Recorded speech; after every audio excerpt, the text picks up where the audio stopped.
Good evening. I'm frankly going to take a bit of a different tact than my colleagues. I certainly respect their opinions, but I'm going to suggest that the glass is way more than half full at this point. I'm really thankful that Bernhard Healy stopped the bill from getting passed last year, because the bill that you have in front of you is a much better bill.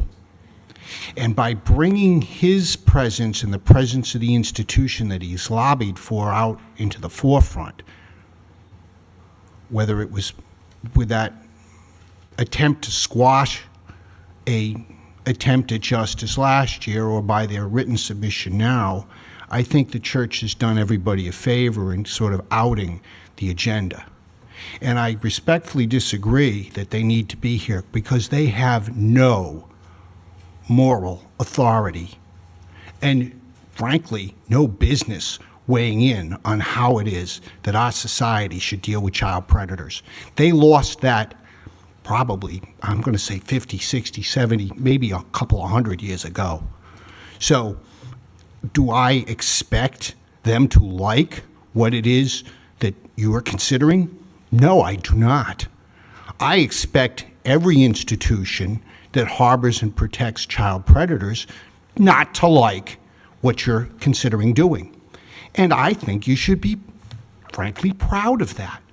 There's really no reason that you should be. I believe the woman's name was Sarah, put it relatively well. What is the purpose of these statutes, and what is the purpose of the opposition to the church? It is to protect an institution that has protected child predators. So let's just call it what it is. It's a naked attempt at using the very victimology that has been perpetrated upon these people to silence them, as you've heard eloquently from several of these victims, where we know that they are, in essence, powerless until age 50 or 52, and the legal system has, until now, thwarted or obstructed or prevented them from coming forward. So you have before you a bill that will empower these people to use the institutions of the court to bring both the perpetrators and those who further them to justice, which I would suggest is a wonderful idea, and I really don't care if the church ever comes forward to more publicly state its opposition. They've given you 15 pages of whatever pablum they want to sell you as to why it is you should ignore the bill or work against the bill. God bless them. I'd like to get a copy. I'll find it entertaining reading. But I'm going to throw mine away, and I suggest that at the end of the day, that's exactly what should happen. All you have to do is pick up a newspaper and look at what's gone on with that institution throughout the country, throughout the world, and then ask yourself a simple question. Does anybody, for a second, want to doubt that it were not for the efforts of my colleagues and people who do what I do back in 2002 and long before, that these people would be out publicly, that we would know what it is that we know now? Not for a moment.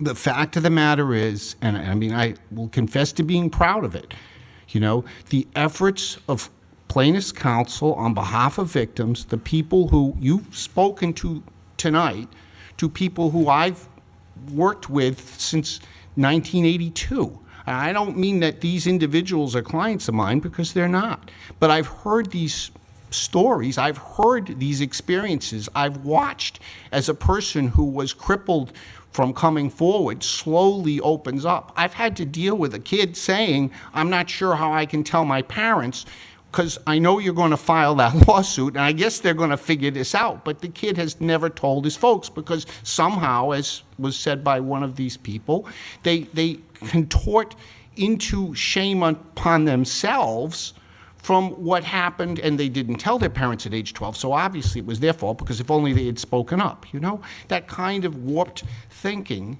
that is created by warped people when they're perpetrating sexual acts upon, 9 and 10 and 12-year-old kids. Doctors pretending to be doing medical exams who warp a young woman's sensibilities. So I have seen this close hand, but I have seen what it does when an institution is brought to accountability. And there is no doubt in my mind, and I doubt that any of you could possibly suggest otherwise, that but for what has happened with the institution of the church and the accountability that it was drugged to, which then in turn, we had coaches starting in Pennsylvania, Joe Paterno, the entire scandals as they broke across the country, it has substantially upped our awareness as a society with regards to this problem.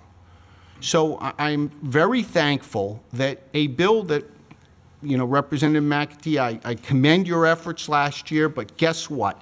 You've got real good news, and you've got a lot more force behind you to go a lot further.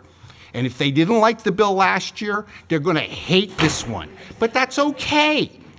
We're not here to make them happy, okay? They were here and powerful for as long as they were, and they used that power to suppress and stifle and protect themselves and their perpetrator priests. So that was great. You got away with it for as long as you did. But the party's over, and you pass your bill, as has been said multiple times, nothing to change. Just pull the trigger, okay? And let it fly. And they don't like it, c'est la vie. That's all I've got to say.